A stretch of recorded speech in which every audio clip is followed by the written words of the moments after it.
Great, we are live. We've got dingers going off and sounds and bells, and it's just wild and crazy over here. Okay, welcome everybody. My name is Diane Rose Solomon, and I'm the founder of Animal Magic Films. That's me. Thank you for joining us for the 30th interview in the Science and Magic of the Human Animal Bond interview series. We will be exploring many of the ways that animals help people and people help animals, because in my world, it's a both and conversation where we all benefit from this bond.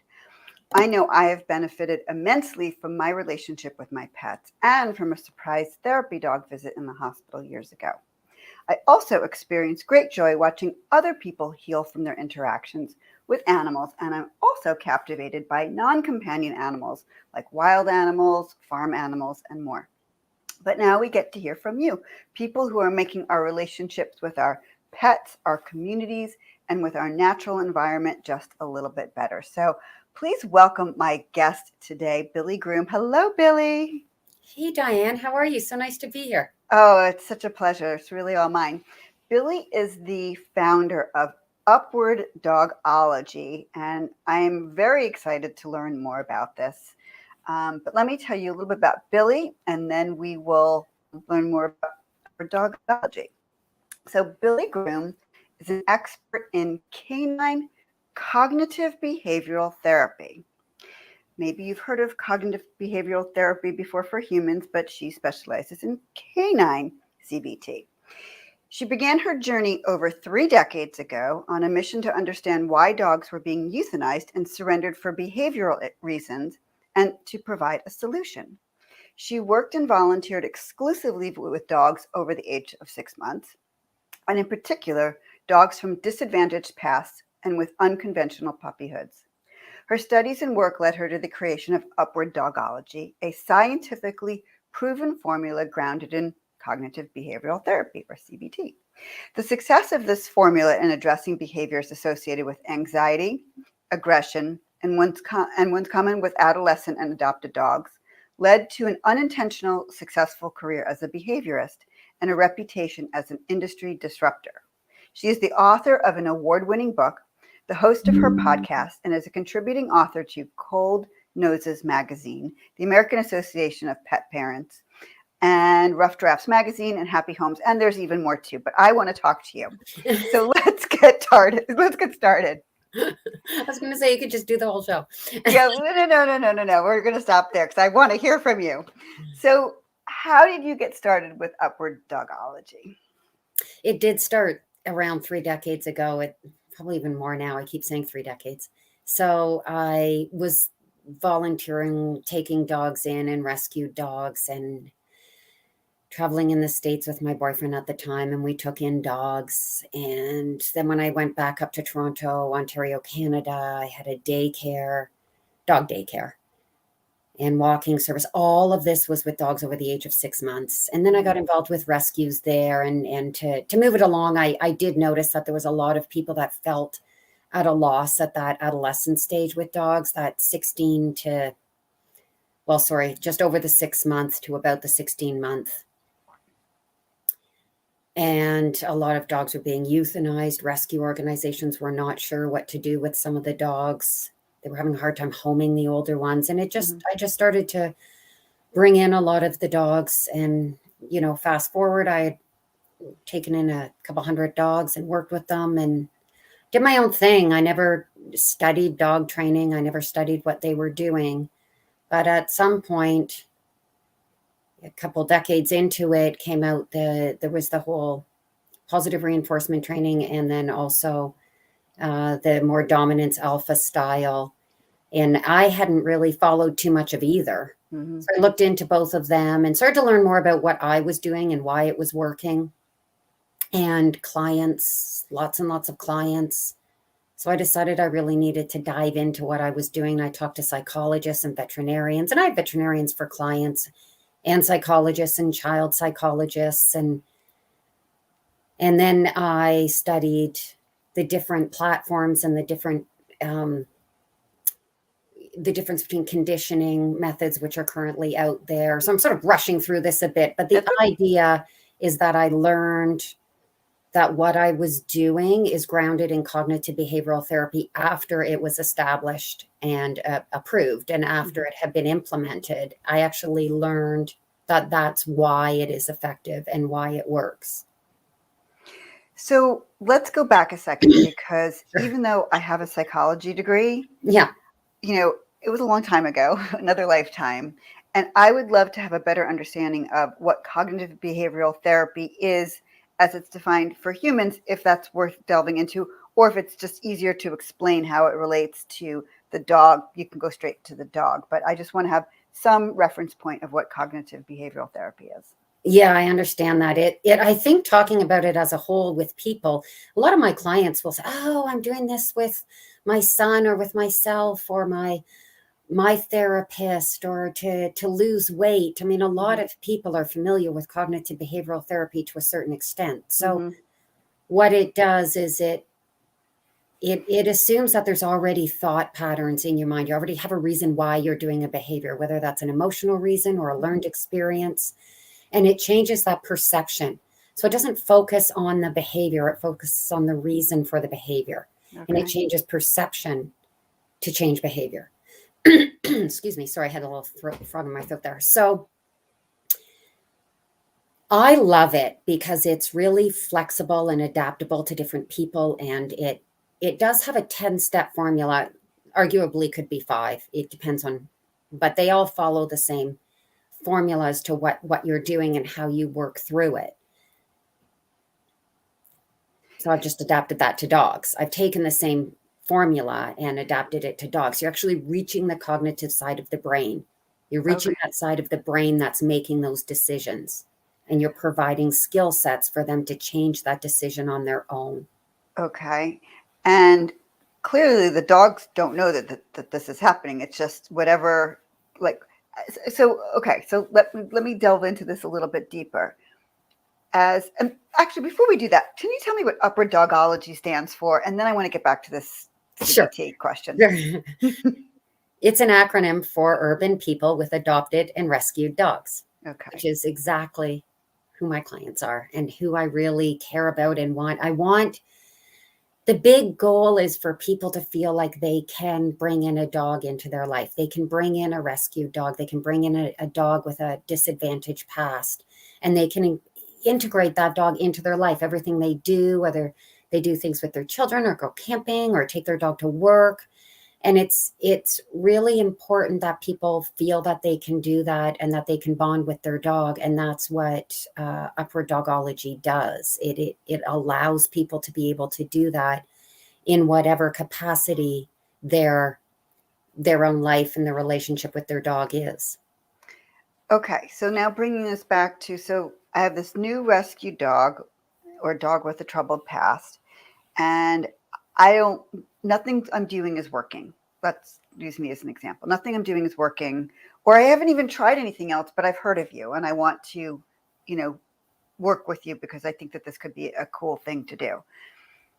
What does it look like for me as the pet parent? Like, what am I doing? Because I know that even with traditional dog training, you're really training the human being, right? Or at least I should say, I know that for that traditional dog training, you're training the human being to know how to work with the dog. Is that similar here? Like, what does it look like? From the first day that we engage, what am I learning to do with my dog? It's a good question. So to backtrack a little bit on some things you were saying there, traditional methods are grounded in conditioning methodology. So I usually recommend people to try the standard conditioning techniques first. Having said that, 98% of the people that contact me, I have a couple hundred clients a year for decades, so they have already hired reputable certified conditioning trainers, and whatever level they do, they all do things differently. Some are clicker and Mm-hmm. some are treats. And the idea is that the platform of conditioning methods is to use reinforcements to teach, Mm-hmm. to encourage wanted behavior, to discourage unwanted behavior on whatever level or way that they choose to do that.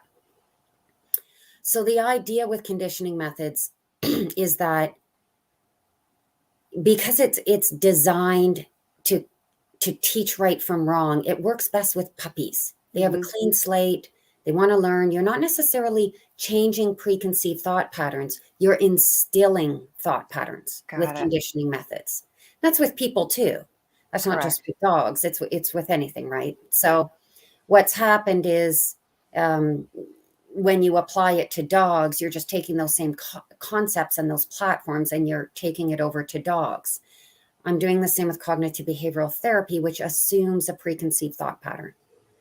So the Okay. first thing I would ask is your dog has to be over the age of 6 months, because commonly under 6 months, they do have cognitive skills. And when I say that, I'm talking about memory and emotions and feel, and they, they can look at something and correlate it. But commonly what happens with puppies when they're using their cognitive skills is good thing happen. They learn, oh, people are good, dogs Mm-hmm. are fun, it works in our favor. And when they get to adolescence, sometimes those cognitive skills develop in a way that unless we mature with them and we start harnessing those cognitive skills to a greater degree, they can work not in our favor. So dogs know what you're trying to tell them and they don't do it, or they make a choice that may not be the choice that we like, or maybe they know it's wrong to grab the sock, but they'll grab the sock and run around the house anyway. And you just don't have It's never happened in our house. It's never good, happened in our house. good. You just don't have that calm manageability. They know Yeah. what come when called is, but they just choose not to do it. Or Mm-hmm. you get in a rescued dog that's 2 years old, 1 year old, and they've already learned that when they bark at people, it keeps them at bay. Or they've learned that when their brain starts to go to a scary place, they just pee. Mm-hmm. It's different than a puppy, right? You're dealing with a different reason why a behavior is Right. occurring. So it's Right. not like one method is better than the other. I understand. They're just they feed off of different platforms. They have different guidelines, principles. So you really need to have the idea of both depending on.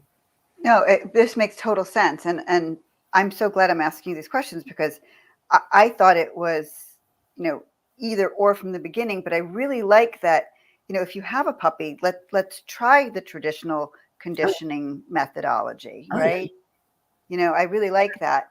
A And lot of dogs love the traditional. Even if you get an adopted dog, it doesn't yeah, take long. You can try the standard stuff. You're going to know within hours or days whether right, it's working. And if not, yeah, it doesn't mean you're doing anything wrong. It's not your fault. You just need to find the method that works with the dog yeah. instead of pushing that method on the dog. And then there's, of course, a big distinction between being a dog trainer and a behaviorist. So help me understand that a little bit because I don't even know if you consider yourself a traditional behaviorist either. And, so where on this continuum, explain to me because we've worked with behaviorists who saved our lives, really, because our Good. dogs were fighting. And she walked in and she was so keen. She walked in within 30 seconds. She could see exactly with their body language what was going on. Gave us some tools, and within 3 days it was done. It was Wow, brilliant. that's awesome. But that wasn't a dog trainer. They'd already been through the sit, stay down stuff. This was different. This was how they were engaging with one another, and I didn't have the skills to see what they were doing. But as soon as she pointed it out, I was like, okay, I get it. Now I know what to do to stop. But then you're coming at it from a whole new place. Share with me a little bit about It what would be more like what your behaviorist did. okay. I mean, that question gets a little technical in the dog world because, some people are of the school that the behaviorist has to have certain credentials and this kind of thing. But I think for the what you're talking about right here, right now, is exactly what you just said, where a trainer has preset ideas what they're going to. So we're going to socialize, we're going to teach Right. these, and might be a 6-week program, and that program is pre-established. You can go online and see what you're going to learn in each class, and it's great. It, Mm-hmm. absolutely, it works. It's bonding. They're good. What I do and what your behaviorist did, I'm not caught up in trainer or behaviorist. It's just, I Mm-hmm. only use cognitive behavioral I therapy. So understand. it's more what she did, where I would work one-on-one with people it's specific to their needs. And we start out by gaining the platform skills and work specifically with, this is an interesting part. They always call me or hire me because they have a specific problem, maybe more than one problem. Mm-hmm. But when we start working together, they see that change. They see the platform skills that we've developed. They start incorporating that in, nothing to do with what they hired me for. We're not there. But just Interesting. start with these platform skills. And they start to see changes. And it was interesting that you said 3 to 4 days, I think you said. Anyway, Yeah. around that time, what happens is you start to see changes. Now, sometimes those changes fix the problem without Mm-hmm. having to go into a little bit applying them Mm-hmm. into cognitive behavioral therapy. I don't know exactly what she did, but that's about the right time where just your basic, you don't even have to know cognitive behavioral therapy for dogs to really, so you get those basic skills. You do have to reach the cognitive side of the brain, Mm-hmm. which a lot of people do without even knowing that they're doing it. Canine enrichment games, even people who do agility, scent detection, service dogs, you're reaching the cognitive side of the brain. Sometimes that unto itself can Mm-hmm. just completely change the dynamics. If not, we have those platform skills and we take them to funnel down more specifically to the issues. Okay. I'm going to, since I'm such a newbie to all of this, can you explain what you mean by platform skills? So you come in and what is, like, you said there's like a list of like 10 skills. It could be 5. Is that what these platform skills are? No, And you sorry, the 10 are the principles. So principles. there's Okay. principles that you follow. So when I'm working with a client, I'm always going back to these principles of cognitive behavioral Got therapy, it. not upward dogology, just what they are. Got it. And when Got you it. talk to a psychologist, some would use the 5 platform and some use the 10, but Okay. that's sort of irrelevant for this. So my brain is always going back. So I know what questions to ask. Okay. They provide feedback. So I'm a lot of two-way communication with my client, because when they start doing exercises, which are individual to their own dog, Mm-hmm. how we discovered those or established those exercises are the questions that I ask. They give the feedback. We talk about it. And by the time they leave the first session, which is Zoom, Mm-hmm. they have exercises to apply. What I need is the feedback from that, because if the dog does this, do this. If the dog does this, do this. I know that, Mm-hmm. but they're not learning Right. how to apply cognitive behavioral therapy to every dog. Right. They're only learning what they need to know for For their their own dog. dog in that Right. situation. Then when they provide me with feedback, and that's often through videos as well, Mm-hmm. I'll be okay, this is where we're going. So if you think of it a little bit like a nutritionist that would start out giving some basic caloric information or a food guide, maybe for a week, and a little bit of an exercise guide, like if it's an overall health advisor, they're going to take that information. What happened after a week? Did you sleep Right. better? Did your hair change, or your nail? There could be, Mm-hmm. it might not even be specifically addressing what that person's need to lose 50 pounds, but there's Right. changes that occur, and those changes determine the next step. So unlike training, getting back to the 6-week program, that Mm-hmm. training program doesn't change. Right. Whereas a behaviorist, or the way I work with dogs, would adapt the changes, and we know how to do that based on the feedback that we get. We're then going to recommend this, and we're going to suggest So this. it's very personalized. It's almost like a nutritionist, where it's very personalized to this person or this dog's current needs. It is very personalized. It also does follow the guidelines of CBT. And Got it. I've just learned how to do that with a dog. So Got I've it. That learned makes what a sense. dog's, yes. So that's exactly what I've learned. I've learned how to reach the cognitive side of the brain, develop those exercises with my client, and then, or if I'm with the dog, and then based on the feedback, again, follow that. It's an actual formula. It's not sort of this airy type. Yeah. So my It's next specific. question, yeah, I'm sorry, I didn't mean to cut you off there. No, go ahead. So my next question is something that you just mentioned, that it's on the first meeting is on Zoom.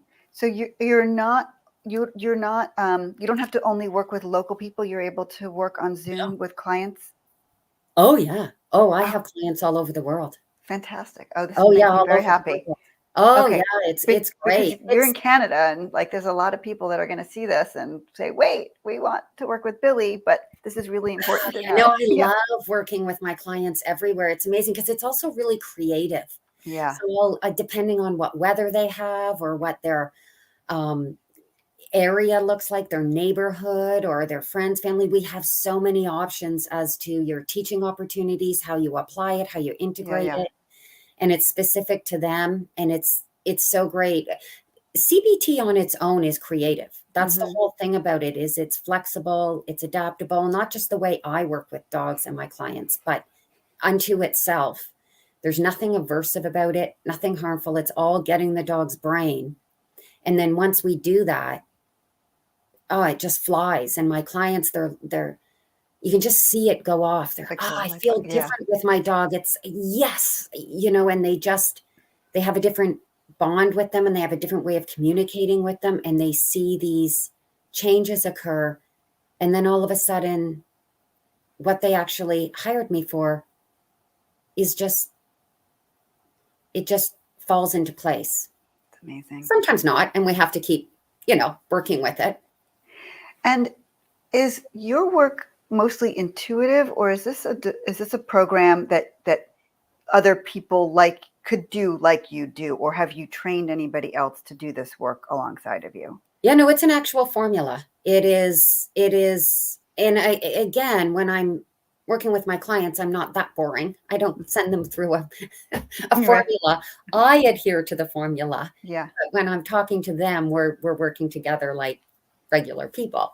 But yes, teaching it would be a full course where they would learn the step procedures is what to do. There is experience, of course, with anything, the more experience Of you have, course.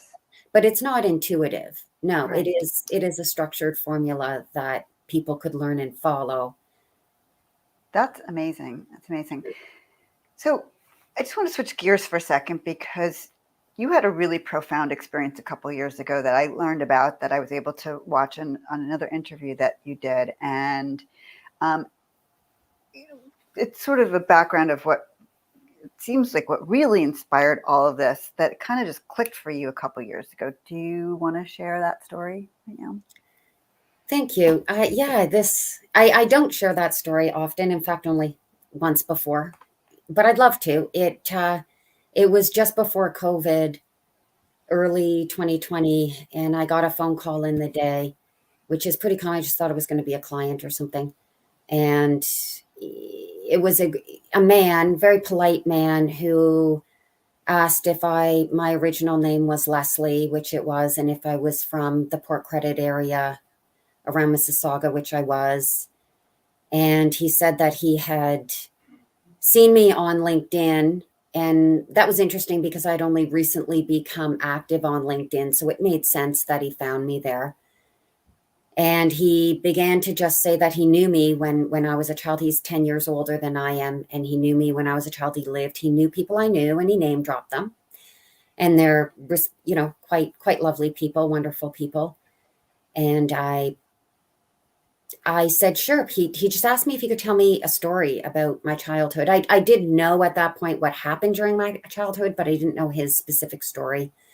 And he lived fairly close to me with his family. I was 7, he was 17, and his family dog ran off, which was rare. It was a family pet and they were responsible, but he took himself for a walk. And I guess my parents, who were quite active in the community and quite, well known, they found that they got the dog and brought his dog into our home. Rumor got around, no internet, so it all goes on that we had his dog. So he came over and he really was drawn to my parents. He really was quite taken with them. So we stayed for a while. I guess he saw me, and then he left. And the night after, following that, my parents were killed by a drunk driver, and this really affected him. He just felt it just always really affected him. And then shortly after that, or a certain amount of time after that, I'm not sure how long, he was playing football with his buddies in the schoolyard, and I walked through, and he did not come up and say hello to me. He didn't talk to me, and he felt uncomfortable. He didn't know what to say. He knew that people were, struggling with, what do we do with the daughter of these wonderful people? And he just always wanted to tell me that story because he felt bad that he didn't know how to. So how it set with me is it really explained for me. Somehow I took that over to dogs, and I just feel that we can do this. We can bring dogs into our home. And even if we don't totally understand them or understand how they feel, we can learn them. We can learn that from them. It's not about always teaching them and assuming that they don't have a past and they don't have a history. They do. And maybe everything they're doing isn't great because of that history, but we can bring them into our lives, and we can talk to them and communicate with them and learn from them. And that's what I figured out how to do with dogs, with hundreds of dogs over 6 months. And it was just really important to me because I think people really want to help. As with me as a child, people wanted me to do well. They wanted to help me, but they didn't know how. It's amazing. And it is amazing how you naturally gravitated towards this work over time. And then the story happened 2 years ago. And it was like, oh, that's Yeah. really why I got into this. It's Yeah, it really, seemed like everything happened backwards. My whole journey was backwards, really, because I learned about what I did. I never intended to be a dog trainer, and I never studied dog training. And then I learned why what I was doing was working, and then I learned why I did it. yeah, Yeah, amazing. at 56 years old, it's an interesting all coming together. That happened to me that way too. I didn't realize how important animals were into my life until I, got hit over the head with a pan a few times, and I was like, "Whoa, this is my whole life. This has been happening," and I just wasn't paying attention. But then I was paying attention.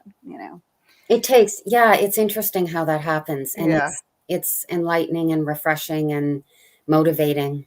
yeah.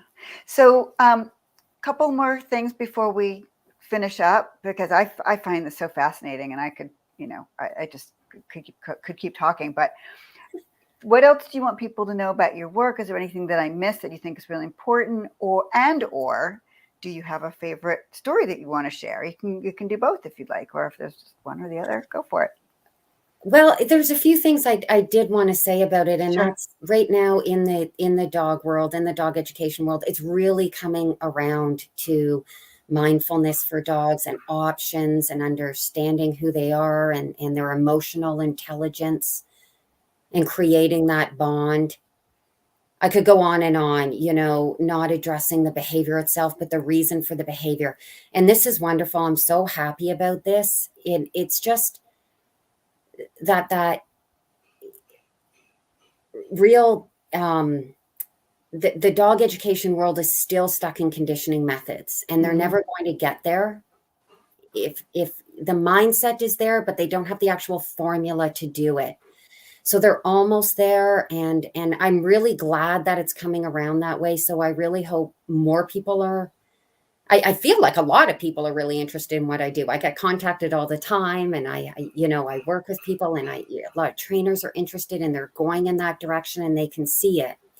But I think the real thing for me is it's not just about fixing people's individual problems with their dog. It is about that you need canine CBT in order to eliminate negative methods and aversive methods. People understand that they should be doing positive, but when it doesn't work or it's falling short, they go to that dark side, and they don't have to. It's a perceived need, because some of those, unfortunately, they do work well. That's my little Mexican street dog. They do work. They are effective in the short run, but they have a lot of negative repercussions.